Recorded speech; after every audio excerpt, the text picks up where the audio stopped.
This is a relatively new double act, but I'm delighted that our Head of Insight, Donna's agreed to join me today for the launch of this new report, as Kirsty said, called Speed of Sound. And this report offers a fresh perspective on how digital innovation is accelerating the audio advantage for advertisers, and especially the role of broadcasters in delivering those benefits across different platforms. As I said in my speech earlier, Radiocentre has been evolving in recent years, along with our member companies, leading to a formal update in our remit to support and promote all forms of audio provided by commercial broadcasters. And that now runs through all areas of our work, including our policy, clearance, marketing, events, and our research. But what's become clear to us that despite the excitement, the growth, and the innovation happening in audio, there isn't always a strong understanding of the market or of the particular benefits of using both radio and digital audio for advertisers. To put it simply, audio, especially digital audio and podcasts, is generating a lot of heat, but there isn't always much light. In order to tackle this, we commissioned the consultancy MTM to work with us to try and redress the balance. And MTM have a great track record in this area, and they specialise in making complex issues simple. And they've worked with a wide variety of media companies and household names. And the outcome of the project, which we started this year, is this latest report that we're publishing today. And these are the specific objectives that we agreed with MTM at the start, which were designed to throw some light on the following areas. Firstly, to provide clarity on the UK's commercial audio market, and to be absolutely clear what this means. This is a study that focuses on ad-funded audio platforms in the UK. So obviously that includes commercial radio, ad-funded podcasts, and ad-funded streaming services. What it doesn't include is audio where it's not possible to buy advertising. So it explicitly excludes BBC Radio, BBC Podcasts, and subscription streaming services. And it also excludes visual advertising on platforms like YouTube, as this clearly isn't audio and it's bought and sold in a very different way. Now, those distinctions might sound obvious in a report about audio advertising, but you'd be surprised how often other platforms, or indeed revenue from outside the UK, is included and conflated with data on the UK commercial audio market. In addition to that, we wanted to understand and explain the broadcaster role within this market, and crucially, we wanted to identify the benefits of radio and digital audio, or what we call multi-platform audio, beyond the high levels of assumptions around one providing reach and one providing targeting.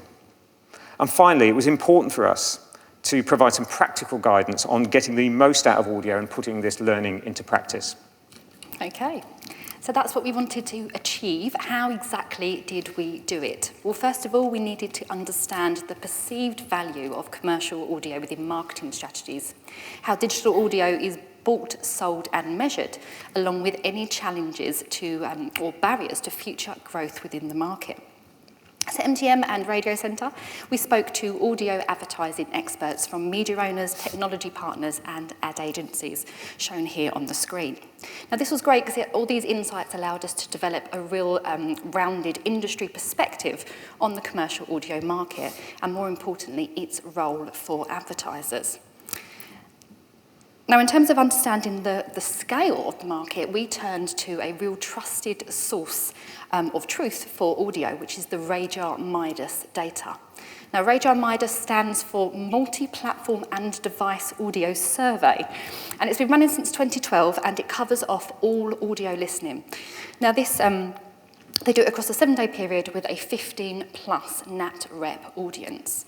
Now, this data is really key. We use it a lot at Radiocentre because it provides a very clear overview of the commercial audio market, because you can isolate non-BBC podcasts and, of course, ad-funded music streaming services on top of commercial radio listening. Now, from this data, we can see how listening to commercial audio is in growth. In fact, the trend from 2018 shows listening hours up 15%. Now, for us at Radiocentre, this was no surprise because, of course, commercial radio listening has seen record levels of listening over the last few years. On top of that, we've had the widespread adoption of connected devices like smart speakers that have really transformed the way consumers engage with audio. So with a total weekly reach of 76% and more hours devoted to commercial audio listening than ever before, commercial audio in the UK has reached a critical mass audience. But we wanted to go beyond these headlines and really understand the different elements and formats within this, and most importantly, the role that commercial broadcasters play. So what we were able to do using the Midas data and insights from broadcasters is to be able to have a proper look at how this mass audience is segmented. And as a result of this analysis, we know that broadcast radio stations, mainly on FM and DAB, represent 56% of all ad-funded commercial audio. This includes obviously stations of all shapes and sizes, including those from Global, from Bauer, as well as many other local, regional and national services. In addition, all of these stations will stream their content online, whether on smart speakers, on mobiles, or other connected devices. This linear radio via IP represents a further 28% of all commercial audio hours, with most of that inventory currently being sold through DAX and Octave, and in the near future by Audio XI. Beyond linear radio, across broadcast and online, we know that ad-funded non-BBC podcasts represent 11% of commercial audio listening, with a further 5% of listening accounted for by ad-funded music streaming platforms. So that data is quite revealing in itself, but the additional analysis we were able to do for this report was particularly interesting, we thought, as it shows that commercial broadcasters provide access to around 90% of that market, 90% of commercial audio listening.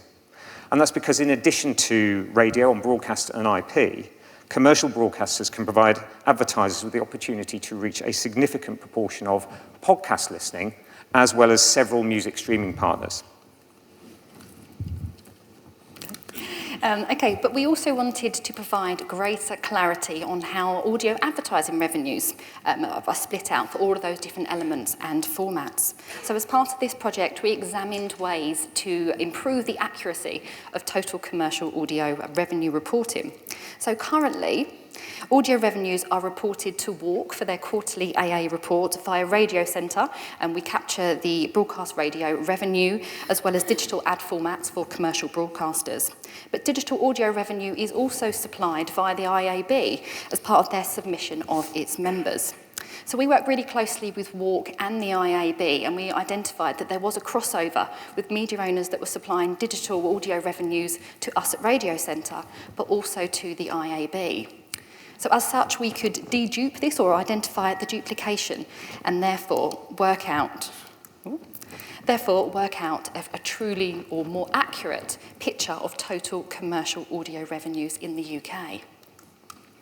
So this is what it looks like. So we don't yet have a full year, so this is looking at MAT Q3 2024. But what you can see is when you compare this to the same period from the previous year, commercial audio revenues in the UK have grown 5.5%. But we're also able to break down how this total market is separated out by all those different elements and formats. So unsurprisingly, in the dark blue at the bottom is broadcast radio. So broadcast radio represents the vast majority of audio advertising revenues at just under 664 million there. On top of this, you have digital ad formats sold by commercial broadcasters, whether that be in-stream audio or other digital products like podcasts. And then finally, you have what's left of IAB's membership, so other streaming partners and podcast providers, giving it an additional 124.3 million to that total commercial audio pot. But what we could see that actually, what this reveals for the first time, similar to what we saw in kind of the share of listening time, is that commercial broadcasters represent a whopping 86% of all total commercial audio revenues in the UK. So this revenue data, alongside all of the analysis of the audience, provides really clear evidence of the scale of commercial broadcasters within the audio advertising market. Commercial broadcasters, they lead the way. They are key to accessing audio audiences, and they represent, as you can see, the vast majority of audio advertising investment.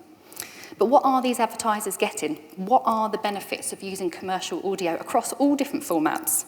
And how can we demonstrate the benefits to advertisers and break down any barriers in order to grow the whole audio market overall? So to do this, we went back to first principles, really, and considered the effects that advertisers are trying to achieve and the role that audio can play. Applying the approach famously used by Les Binet and Peter Field in their seminal analysis, The Long and the Short of It. In its simplest form, this identifies two types of main marketing activities. Brand building or demand conversion, so capitalizing on the long-term effects in building emotional connection with a broad audience and building favorability among a wide pool of potential customers. And activation or demand conversion that uses rational messaging to create more immediate responses and drive short-term sales. So looking at the demand generation benefits of audio, we know that mass reach, in terms of radio providing this, is offered by radio, and it enables advertisers to connect with a wide range of listeners across different demographics. Importantly, it also provides an emotional connection with audiences as they go about their daily lives, accompanying listeners, whatever their mood or whatever their need state, delivering commercial messages at relevant moments. And these attributes combine to drive brand salience, with evidence showing that audio advertising increases awareness, relevance, and trust, helping explain why audio generates the second highest long-term return on investment after television. But digital audio builds on this and amplifies what radio can provide, extending reach across targeted or harder to reach groups and complementing broadcast radio's core audience with a profile that's younger and more upmarket. In addition, it provides the capacity for a richer emotional connection, using techniques like dynamic creative to deliver a more personally relevant audio message to listeners. And digital audio's targeting capability can also bring the benefits of audio advertising to more advertisers, including small businesses in their initial growth stage, who are looking for probably more targeted rather than mass market exposure. So the cumulative effect of all this, using both radio and digital audio together, provides a powerful combination of benefits in support of demand generation, that longer-term effect, with the evidence suggesting better outcomes for advertisers as a result. Okay, and there's also a similar positive cumulative effect for demand conversion. We know that radio offers a powerful means for converting current demand. So, for example, according to IPA Touchpoints data, 9 in 10 listening occasions are accompanied by other activities. So this gives advertisers lots of opportunity to target relevant moments throughout the day. So, for example, target in-car listening whilst people are driving to the supermarket, helping to reach those, get closer to those points of purchase. Shorter lead times and relatively low production cost for audio campaigns means that audio is a highly flexible medium, able to adapt and accommodate short-term sales messages for brands. Now, these are attributes combined to make our audio a powerful tool for driving conversion, evidenced by uplifts in purchase consideration, online response, and short-term ROI. And of course, digital audio helps to amplify these benefits. So, for example, providing more granular targeting capabilities with in-market audiences and being able to get closer to those points of purchase with location-based targeting. Digital audio advertisers can use dynamic creative to make sure that their call to actions are a lot more relevant, whilst real-time data allows advertisers to adjust their campaigns whilst they are still live, perhaps changing creative or adapting targeting strategies to really maximise their campaign's effects. So once again, the effect of using both radio alongside digital audio across different formats together provides a powerful combination of benefits for advertisers, this time supporting better outcomes for driving conversion. Okay, I mean, as you can gather, it's a fairly substantial piece of work and a substantial piece of research that we've conducted over a number of months, and the report is available, and we're only presenting really the headlines today in the time that we've got available. There's a wealth of further information and evidence in the report itself, including a whole section on sort of putting the learning into practice and getting the most out of your multi-platform audio campaign. But these are the key takeouts I think we would like to leave with you. As we've seen, audio's growth is a significant opportunity for advertisers. There's critical mass reach, and it's continuing to grow in terms of total audience and listening. Broadcasters, again, as we've seen, are essential partners if you really want to unlock the audio advantage. They can provide access to around 90% of listening across broadcast, digital audio, and podcasts. And they already represent around 86% of investment going into commercial audio. Advertisers should consider using audio channels together for the best outcomes. Again, as we've just seen, the cumulative effects and the synergies of using radio and digital audio platforms together are absolutely clear. And there's significant opportunities to apply the best practice guidance using the resources available in this report and the learnings that you'll get directly from broadcasters. So you can download a copy of the report today. There was a QR code, but you can get it from our website, and we'll send it out to you directly. So look, we'd love to know what you think of the report. Thank you, Donna, for your help with that presentation. Thank you very much. Sorry.